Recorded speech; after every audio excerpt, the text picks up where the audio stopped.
you're going to start renting and you're trying to figure out which is going to be the best way to start. Do you want to do Airbnb? Do you want to do furnished finders? Do you want to do long-term rentals? In my experience, I have done short-term, mid-term, and long-term rentals. I worked with renting by room. I worked with Section 8. I worked with Airbnb, Vrbo, with furnished finders. I'm going to give you some of my experience and some of the insights that I've gathered from trying out these different renting strategies, the better guidance to figure out which one is going to be the best for you. So we'll get right to it. Like I mentioned, I have done renting by room. A lot of people like that hack when they're doing house hacking, and renting by room could be a fun process. The main thing is honestly getting the right tenants, because you have a higher likelihood of having tenants have bad interactions with each other because they're constantly going to be in each other's space because you're sharing common areas. So when you're renting by room, just a brief little snippet, every tenant is going to get their own bedroom, but you're going to be sharing the kitchen and the bathroom. How I try to limit conflict is I closed off the living room area. So there was no arguments about like the seating area or television area or whatnot. I just closed off the option of being outside of the room, as like I try to limit that as much as possible. You go to the kitchen to eat, you go to the bathroom to use the bathroom, and then everything else is in your bedroom that you're renting. So that was something that definitely helped out in the process of renting by room. An issue that you can run into when you're renting by room that I ran into is people want to bring guests or partners over. And when I noticed that one of my tenants was bringing over their partner, I said, okay, now if I were to have two people now spending all this time into the bedroom, not only is that more wear and tear, but also that's another person using the space, and it's not gonna seem fair to the other guests or the other tenants that also have their own room that are only limited to themselves. Now they have more commotion, they have more noise, they're paying the same price, but now this person has a person coming over. Now can I have my kid or my partner now live with me too? So that was something that I had to nip on the butt. The sooner the better. So once I counted, because I have cameras on the exterior of the building, I counted if this individual is going to stay over 5 nights in a row, I'm going to let my tenant know, because it's in the contract. If anybody stays for longer than 5 days, they are now considered a tenant. So this means that they're going to have to sign a lease and they're going to start paying rent. And if it's not going to be a monthly thing, then they're going to have to pay a nightly rate for them to be extending their time here, or extending their stay and staying overnight. So I contacted them, I let them know, and then they agreed. They're like, yep, I completely understand. They are spending time here and they actually need a place to stay. Is there another room available to start renting? So like that, I filled up another bedroom and then I got another tenant. So that's something that you might run into, and it's a little difficult, it's a little tricky, because anybody is renting a room from you, and they want to bring their kid over all the time, or they want to bring their friend over all the time. What are the limits that you have? What are the terms that you're going to place in the lease so that it's not going to like arise any situations with other tenants and them thinking that it's getting out of hand? Or what if they bring 3 people, 4 people? That's something that you want to consider. Or family members, you never know. When I'm renting my room, you have one kitchen, you have one bathroom, and you have sometimes up to 3, 4 people renting rooms, and these individuals have their own things. So you need to separate everything properly. So in my experience, found it worked best. I had 3 people renting individual rooms. So I had to label. There was room A, there was room B, there was room C. The cabinets had stickers, had letters of each room, A, B, and C. There was 2 cabinets for room A, 2 for room B, 2 for room C. The refrigerator was broken up into compartments. This section is for room A, the tenant for room A to put their groceries, their items. Same thing for the bathroom. This is going to be where you hang the towel for the tenant A. This is the towel hanger for tenant B, tenant C. So things like that have to be really specific, because little things like this is how people get into arguments when they don't know exactly where to put their stuff, and to just limit confusion. A good thing about renting per room is that you're able to, as the landlord, you're able to go into the apartment whenever you want, which is honestly what appealed me to this to start. I was like, okay, now I'm gonna be able to have eyes on the property all the time, inside and out. Of course, I can't enter the tenants' rooms, but I can see how the apartment is being maintained. I could frequently go in and clean it, make sure that everything's going well and smoothly. At the end of the day, did it work out for me? Yes. Did I see many ways that it could have not worked out? Yes. Did I still have a lot of headaches with the whole process and worries because there was different individuals and sharing a common area, and sometimes problems arise or conflicts happen? Yes. Did I have to get involved? Yes. So if I wasn't able to have access to the property and be able to come in and out, I don't think I would want to do that. Honestly, I liked it because of the quote unquote control I had of being able to enter the apartment whenever I wanted to, but you have to truly be lucky with the tenants that you get, and just make sure that is the right environment for everybody, because not everybody gets along, not everybody pays rent. And if you have 3 tenants on one floor, one tenant isn't paying rent, but then the other ones are, and then they hear about it, or one tenant is causing problems and then makes the other tenants leave. So that's just from my experience, the things that are good and bad. You obviously can make more rent by charging a premium amount per room, and you always have access to it. That's great. But there are a lot of things that could go wrong with this kind of renting style.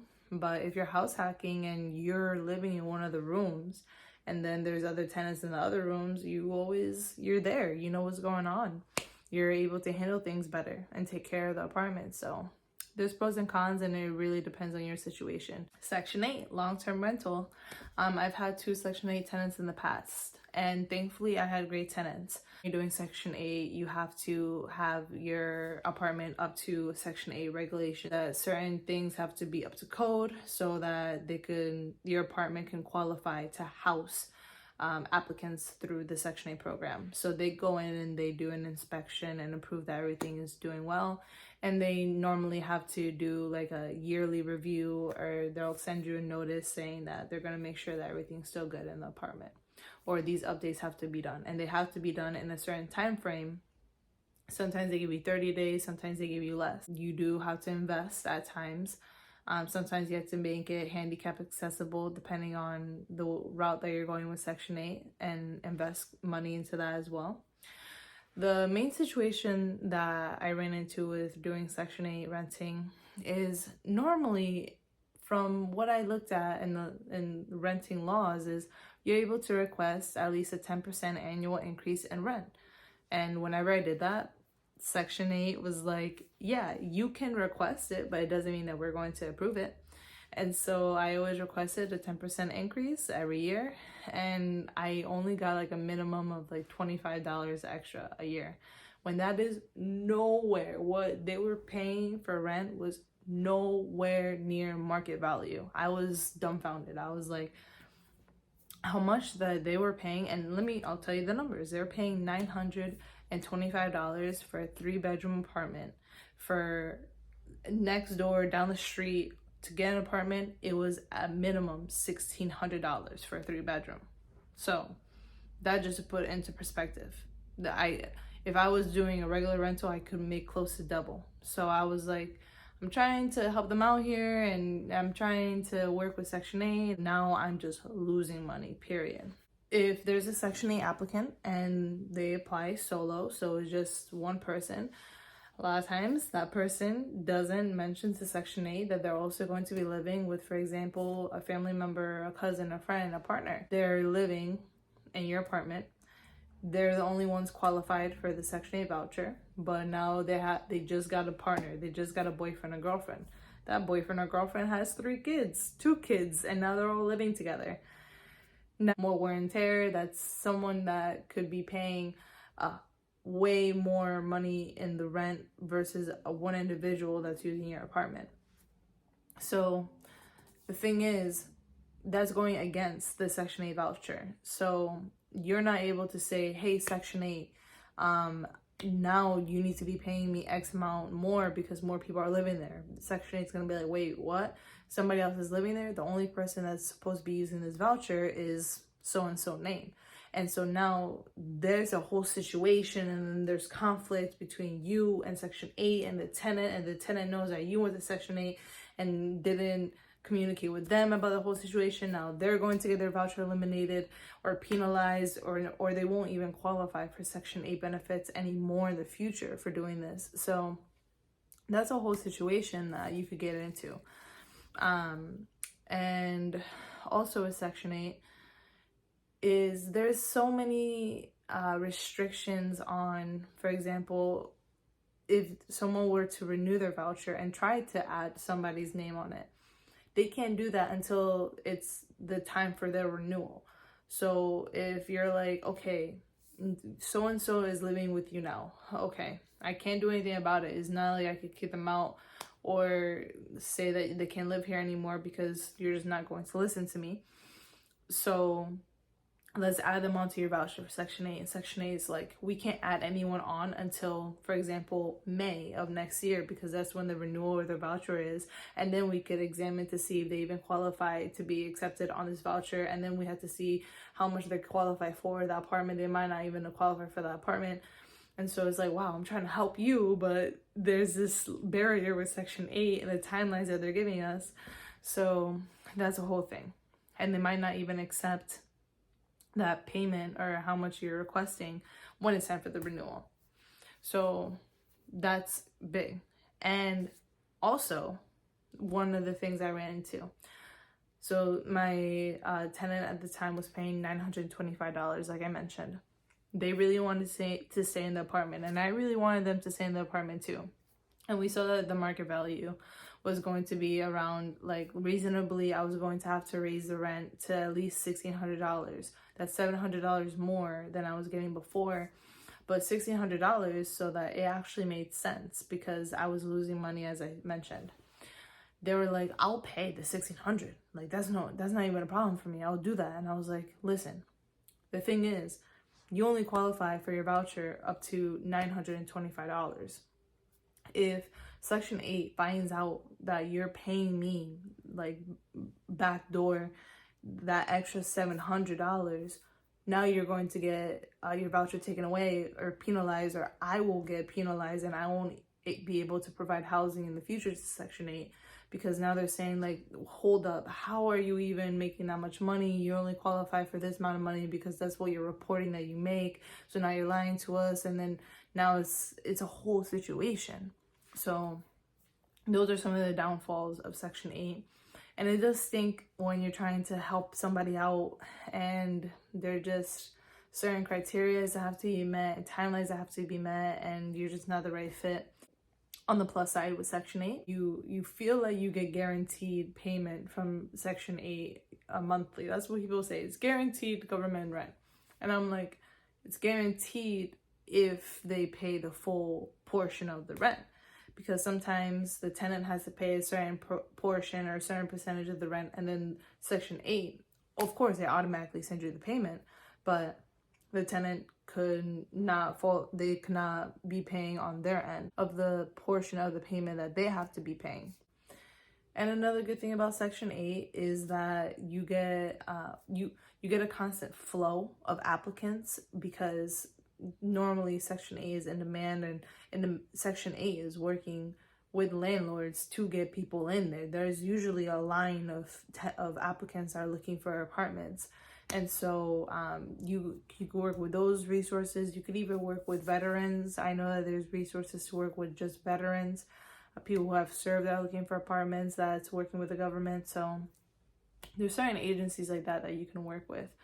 But it is an application process. You do have to submit paperwork, you do have to apply, and then you go through the applicants. So that's one of the things that you got to consider when you're doing Section 8.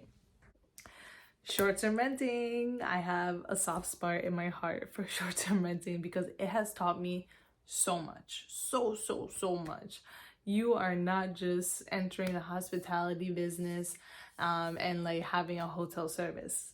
You are doing more and beyond than you imagined of just having a quote-unquote hotel, because now you are learning customer service, you're cleaning, you're doing turnovers, you're doing the accounting, you're doing the inventory restocking, you're decorating, you're furnishing, you're reviewing, you're investing.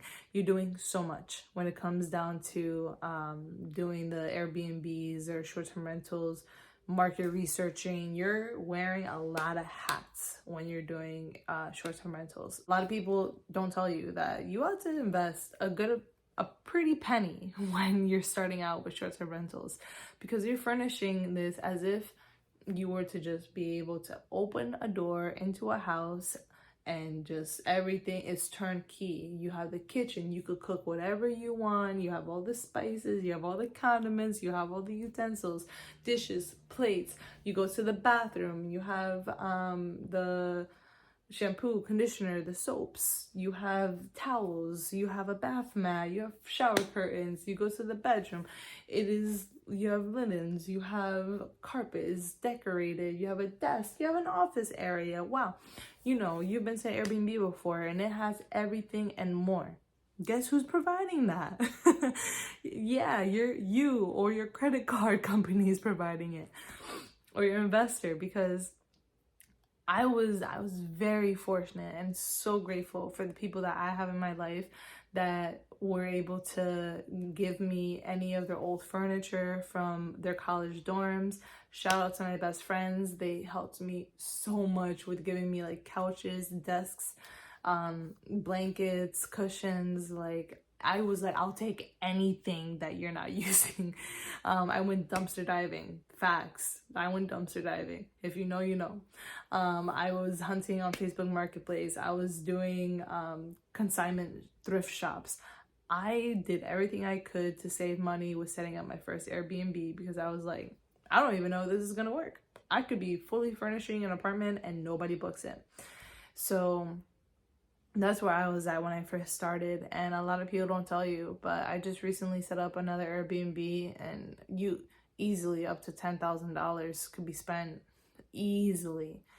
But when you're first starting out, you're learning how to clean your apartment, you're learning how to communicate with guests and all the different guest interactions that you're going to be experiencing. You're learning your pricing strategy, you're learning the market and the demand, how booked other places are, the response that you're getting. You're learning how to make your apartment appealing as a listing on these platforms. You're trying to figure out how to take pictures, because you're like, I don't even want to pay a photographer yet until I really find out that people actually want to book this place.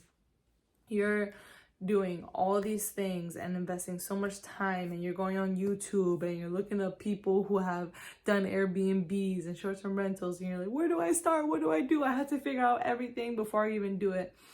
So there's a lot of time and effort that gets put into, and money that gets put into short-term rentals. But if it works for your market, and if you do the research and it makes sense and you look at the costs, honestly, it is a beautiful thing. It is a beautiful thing to get into, and it opened my eyes to also midterm rentals, and that's what I want to talk about next. But with short-term rentals, you definitely you have frequent turnover, you have a lot of people coming in and out, so it's more of a liability, and you have to, for example, switch insurance policies.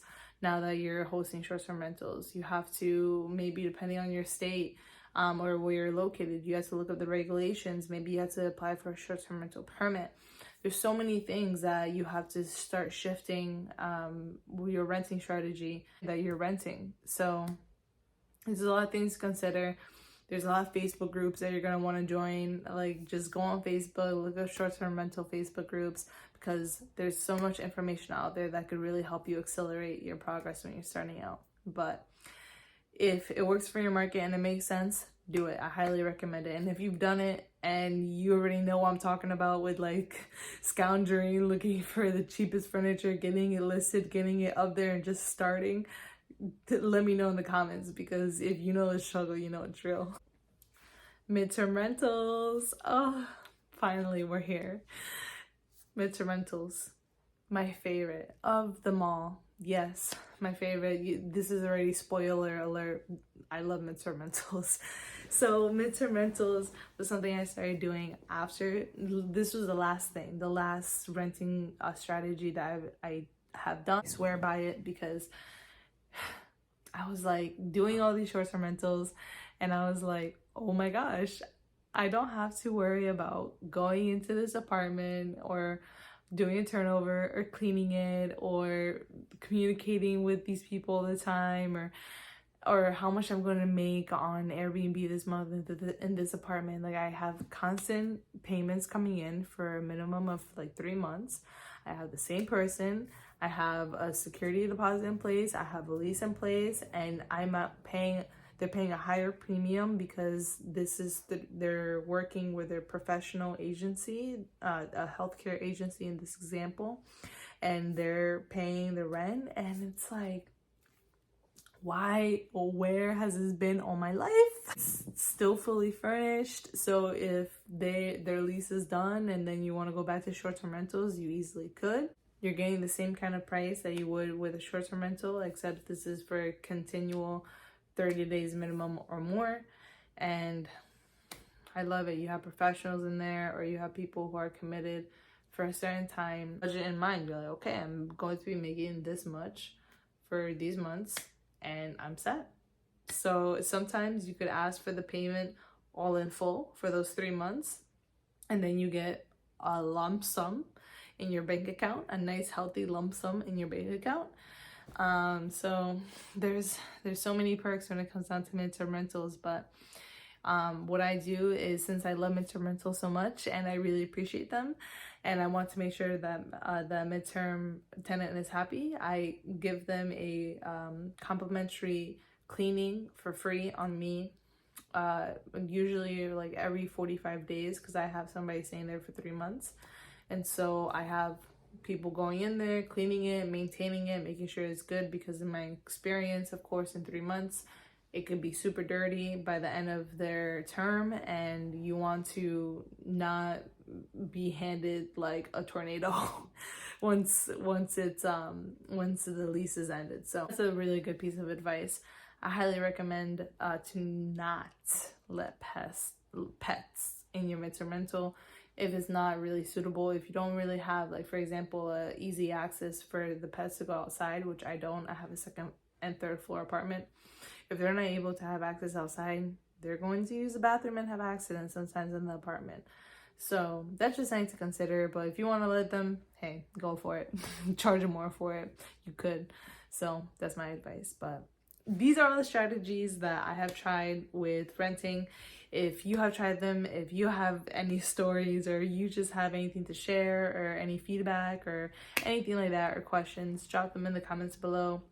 Thank you so much for watching. I hope that these insights really helped you consider what's going to be the best route for you to go with renting either your house or your apartment. And I wish you the best luck on this journey. Just remember, I'm here to help. Go into the comments, let me know how I can help you, or just shout me out if this helped you for any reason. Give me a like, give me a follow, and I'll see you in the next one. Bye.